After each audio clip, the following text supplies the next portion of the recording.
A lot of people hear the term house flip and immediately think of investors, cash investors, hard money lenders, contractors, crews, big renovations, fast timelines, high risk. And for a lot of people in Southern California, that version of flipping feels completely out of reach. But there is another version of this conversation that I think more buyers and homeowners should understand. And that is the live-in flip. And honestly, for the right person, I think it can be one of the smartest ways to build equity in Southern California without taking on the full pressure of a traditional investor flip. Hi, I'm Tekeian, realtor and licensed professional clinical counselor here in Southern California. And today I want to talk about the live-in flip strategy. What it is, when it works, when it absolutely does not, how it compares to a traditional flip, why the tax side matters, why the psychology side matters even more than people think, and how to decide if this is actually a smart move for you or just a romantic idea with a paintbrush. And just as a quick note, this is a general real estate education conversation and it is not legal, tax, financial, or contractor advice.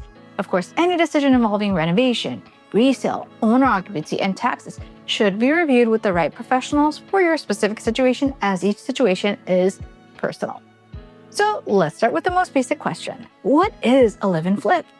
A live-in flip is when you buy a home that needs improvement, you live in it as your primary residence, you renovate it over time, and then you sell it later with the hope of creating profit or stronger equity than you would have had by simply buying a fully updated home. That is the simple version. And right away, I want to say something important. This is not just a cheaper version of a normal flip. It is a different strategy. A traditional flip is usually about speed, execution, capital, margin, and resale. A live-in flip is more about patience, lifestyle tolerance, equity building, owner-occupant financing, and long-term optionality.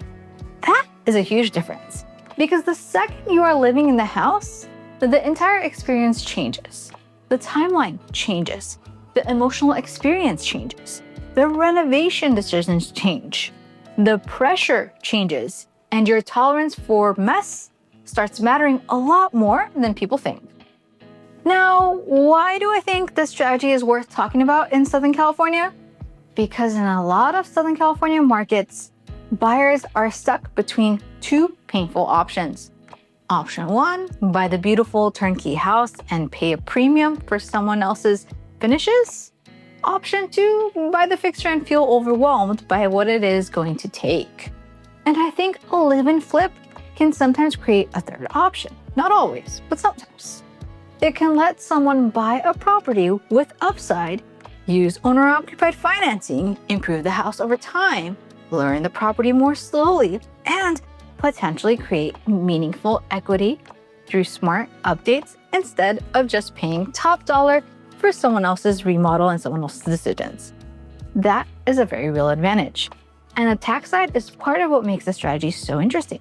The IRS has laws and says that taxpayers may be able to exclude up to $250,000 of gain from income on the sale of a main home or up to $500,000 on a joint return in many cases as well if they meet the ownership requirements and the use requirements as well. Same with California's Franchise Tax Board. It conforms to the IRS rules here as well and generally allows the same principal residence exclusion if you owned and used the home for at least 2 out of the 5 years before sale. And you want to double check if you qualify for this and any additional details there. That is why people get excited about live-in flips though, because if done correctly, this strategy can create a very different outcome than a standard investment flip. But, and this is a very important but, this is where people start oversimplifying. Because not every live-in flip qualifies the way people think it will. And not every house is worth living through a renovation for. Here is what I think people get wrong first. They think the live-in flip is mainly a tax strategy. I don't agree. I think it is first a housing strategy and second a tax opportunity. That distinction matters. Because if someone buys a bad fit property, lives in chaos for 2 years, over-improves it, mismanages the renovation, or chooses a house that drains their energy and money the entire time, the tax side helps a lot, but it does not rescue a bad house choice. It does not rescue bad renovation judgment. and it does not rescue a lifestyle that feels miserable the entire time. So when I evaluate a live-in flip, I am not just asking, could this sell for more later? I am asking, can you actually live here well enough to carry this strategy throughout your whole time without hating your life? That is the real question. Because a live-in flip is not just a project. It is your home while the project is happening. And if you're trying to figure out whether a fixer could actually work as a live-in flip for your budget, your tolerance, and your long-term goals, text me live-in flip at the number on screen or book that free strategy session on Zoom and we'll talk virtually face-to-face. This is exactly the kind of strategy where one smart decision at the beginning can change the whole outcome. Now, let's talk about why a live-in flip can be smarter than a traditional flip. First, owner-occupant financing is usually more accessible than investor financing. That alone changes the conversation for a lot of people. You may be able to buy with better financing terms than a traditional investor would get. And that matters a lot in Southern California, where entry costs are so high. Second, you may have more time. A traditional flip often lives or dies on speed. A live-in flip can be slower and more phased. You can prioritize the most important works first. You can learn what the house actually needs. You can spread some improvements out over time. You can make decisions with more context. Third, the resale pressure is different. A traditional flipper is usually trying to exit fast and protect margin. A live-in flipper can be more flexible. You can choose to sell. You can choose to stay. You can choose to refinance later. You can choose to keep the equity growth and not sell right away. That flexibility matters. And fourth, if the property is truly your principal residence and you meet the ownership and use rules, the tax treatment on sale may be much more favorable than a standard investment flip. The IRS and California FTB both say the basic rule is that you generally must have owned and used the home as your main home for at least 2 years during the first 5-year period, ending on the date of sale, and you generally cannot have used the exclusion on another home sale within the prior 2 years. So that helps make it a big deal. But again, I do not want people hearing this as, so I should buy anything ugly and live in it for 2 years. No, that is how people get trapped. Because now we need to talk about where the live-in flip goes wrong. It goes wrong when people buy a house that needs more than they can realistically handle. It goes wrong when people underestimate what it feels like to live in dust, noise, delayed bathrooms, unfinished kitchens, weird flooring transitions, half-functioning spaces, and a to-do list that never seems to end. It goes wrong when people buy based on fantasy upside and ignore day-to-day livability. And this is where I think the psychology piece really matters. A lot of people love the idea of a live-in flip because they imagine the after, the reveal, the equity, the story, the pride, the look what we created moments. But they do not picture eating takeout because the kitchen is torn apart, living around contractors, showering in the backup bathroom for 6, 7, 8 weeks, sleeping in a room with samples stacked in the corner, or feeling like home never fully settles. That stuff is real. And if your nervous system hates disruption, you need to respect that. Because some people are great at living in process, and some people get emotionally depleted by it very fast. And neither is wrong, but you need to know which one you are. Here is another big issue. Not all gain is always treated as cleanly as people assume. So in some ways, the IRS says the exclusion applies only to the sale of your principal residence, and it uses a fact and circumstance test if you have more than one home. So this may make you not qualify. It also says that you generally cannot use the exclusion if you acquire the property through 1031 exchange within the past 5 years. If you don't know what that is, I'll link that video as well so you have more on that.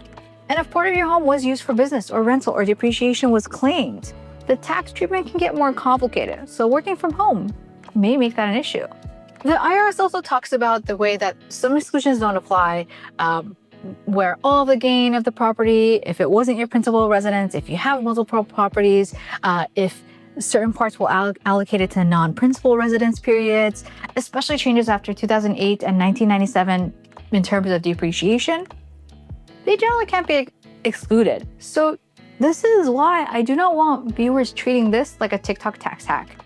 This is a real strategy, and real strategies deserve real planning, real information, especially in Southern California, where the price points are high enough that a tax misunderstanding can become very expensive. Now, let's talk about what kinds of properties make the best live-in flips. In my opinion, the best live-in flip is usually not the biggest disaster. It is usually not the home with the most dramatic before and after potential. And it is usually not the one where every system is screaming for help. The best live-in flip is often a house with good bones, a decent layout, a location that supports future value, clear but controllable cosmetic upside, and renovation needs that can be phased without making daily life unbearable or miserable. This is what I like, because I do not need the house to be sexy on day one. I need it to be survivable. And I think that word matters a lot here, survivable. A survivable live-in flip gives you enough function to live, enough upside to matter, and enough flexibility to improve over time. A miserable live-in flip usually has too much project and not enough home. And that balance matters more than people realize. This is also where I want to talk about Southern California specifically. In high-cost markets, buyers can become so obsessed with getting in that they can convince themselves that any fixer is a smart play. I do not agree with that at all. Just because a house is ugly does not mean it is strategic. Just because a house has upside does not mean you should be the one to chase it. And just because a house is cheaper than the Turnkey comps does not mean it is actually a good value once you account for time, money, stress, and scope. This is why I think live-in flips work best when the property sits in that sweet spot between too nice to create equity and too broken to live through. That middle ground is where the magic is. Not the disaster house, not the perfect house, the middle house. And if you're trying to decide whether a specific fixer is a smart live-in flip or just an overwhelming project with a pretty upside story, potential, text me fixer at the number or set up that strategy session. Let's talk details and let's talk facts and specifics, because I'm happy to help you think through the strategy side before you commit to the wrong house. I'm definitely ready and would love to be a part of your team. Now, let's compare it more directly to a traditional flip. A traditional flip is generally better if you have investor capital, a reliable contractor team, project management ability, clear margins, and the emotional bandwidth to treat the property like a business operation. A live-in flip is generally better if you want to build equity while housing yourself, you need owner-occupied financing, you are willing to live through phased renovation, you want flexibility at the end, and you are realistic about the lifestyle trade-offs. That is a very important distinction, because a lot of people are not actually choosing between a traditional flip and a live-in flip as equals. A lot of people would never do a traditional flip, but they could do a live-in flip well. That is why I think this topic matters. It opened the door that a lot of viewers assume is closed. Now, let me give you the biggest mistakes I see. Mistake 1, buying too much project. We'll talk about that in another video. Mistake 2, assuming the tax exclusion automatically makes the deal brilliant. Mistake 3, over-improving for the neighborhood. You have to watch out for that. Mistake 4, renovating the wrong things first. Mistake 5, not respecting how disruptive the process will feel. Mistake 6, forgetting that the home still has to work as a home while the project is happening. Mistake 7, treating the strategy like it is mainly about the sale instead of also being about the life you are living inside the house. That last one is huge, because the best live-in flip is not just profitable, it is livable. And we'll talk more about these mistakes in future videos as well. So with all that said, here is my framework. A live-in flip is smarter than a traditional flip when you want equity growth without full investor pressure. You need better financing options. You can tolerate phased renovation. The property has upside without being a nightmare. And you want flexibility at the end. A live and flip is dangerous when you are buying from panic. You are underestimating scope. You are emotionally attached to the fantasy of the after. You hate disruption, or the house only works if the tax outcome, resale outcome, and renovation outcome all go perfectly. That is too fragile. And I think the strongest version of the strategy in Southern California, it's not buy the roughest house, do the wildest transformation, and cash out. No, I think the strongest version is buy a house with smart upside, live in it intentionally, improve it thoughtfully, and create options. That feels much more real to me and much more repeatable for actual buyers. So, is a live and flip strategy in Southern California smarter than a traditional flip? For the right person? Yes, absolutely. Not because it is easier, but because it can be more accessible, more flexible, more tax efficient in the right situation, and more aligned with how real people actually get started here. The potential principal residence gain exclusion is real, but it depends on the ownership, use, and timing rules, and California generally follows the federal framework. If you're in Southern California and you want help thinking through whether a fixer could work for you as a live and flip, you can text me at the number, email me as well, or set up that strategy session so we'll get started on making this process smooth, easy, without any huge mistakes. And of course, if there's a specific part of the strategy you want me to cover next, how to choose the right fixer, what to renovate first, how long to hold, or how to think about resale timing, leave that in the comments. I read all those carefully, and I would love to give you what you're looking for. And if your question is more personal to your situation, you can always text or email me directly. I'm Rebecca Tekeian, and if you want practical Southern real estate advice with a little more honesty, a little more strategy, and a little more emotional intelligence, you're in the right place. I also do city breakdowns as well, and I'm looking forward to seeing you in the next one.